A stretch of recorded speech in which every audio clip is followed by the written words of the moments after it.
नमस्कार दोस्तों, private company में काम करने वाले कर्मचारी की वेतन का 12% का हिस्सा ईपीएफ खाते में जमा होता है।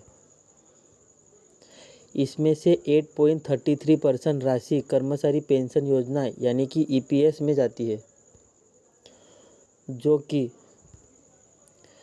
सेवानिवृत्ति के बाद मासिक पेंशन के रूप में मिलती है। वर्तमान व्यवस्था के तहत कर्मचारियों को 1000 रुपये प्रति माह पेंशन मिलती है, जिसे बढ़ाने की मांग लंबे समय से की जा रही है।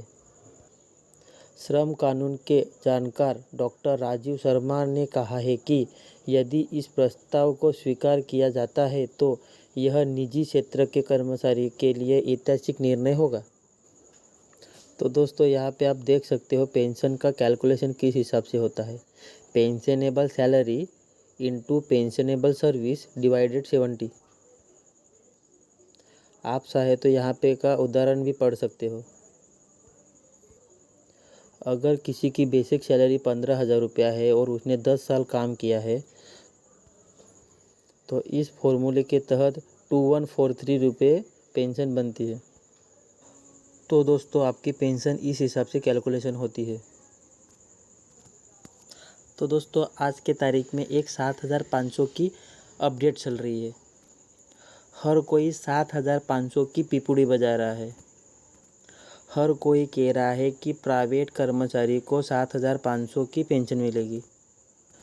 तो दोस्तों, ईपीएफओ का पूरा अपडेट मैंने पढ़ लिया, लेकिन 7,500 की कोई अनाउंसमेंट नहीं हुई है।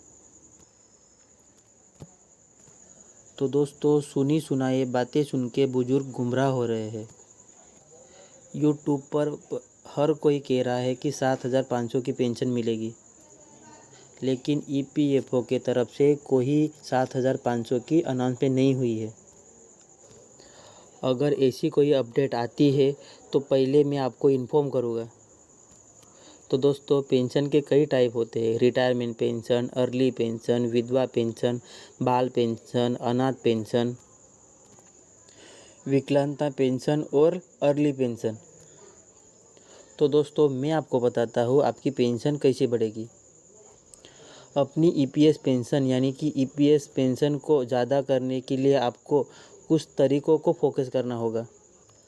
जैसे कि लंबी सर्विस करके आप अपनी पेंशन के अमाउंट को बढ़ा सकते हो। आप जितने ज़्यादा साल तक काम करोगे, आपकी पेंशन की सर्विस अमाउंट उतनी ज़्यादा होगी। हायर सैलरी, ज़्यादा सैलरी, इसका मतलब है ज़्यादा पेंशन सैलरी,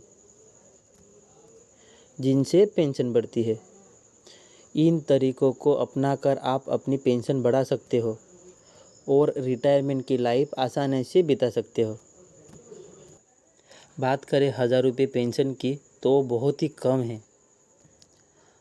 बढ़ती महंगाई के कारण पेंशन भोगियों की आय कम हो जाती है, जिससे उनकी जीवनशैली पर बुरा असर पड़ता है। पेंशन वृद्धि से पेंशन भोगियों को आर्थिक रूप की सुरक्षा मिलेगी। पेंशन वृद्धि से पेंशन भोगियों की जीवन स्तर सुधरेगा और वह आर्थिक रूप से सुरक्षित महसूस करेंगे। गवर्नमेंट को इस मुद्दे पर गंभीर विचार करना चाहिए। तो दोस्तों, आप घबराएं नहीं। ऐसी अगर कोई न्यूज़ आती है तो पहले मैं आपको रिमाइंडर करूँगा। बस आप मेरे चैनल को सब्सक्राइब करो। धन्यवाद।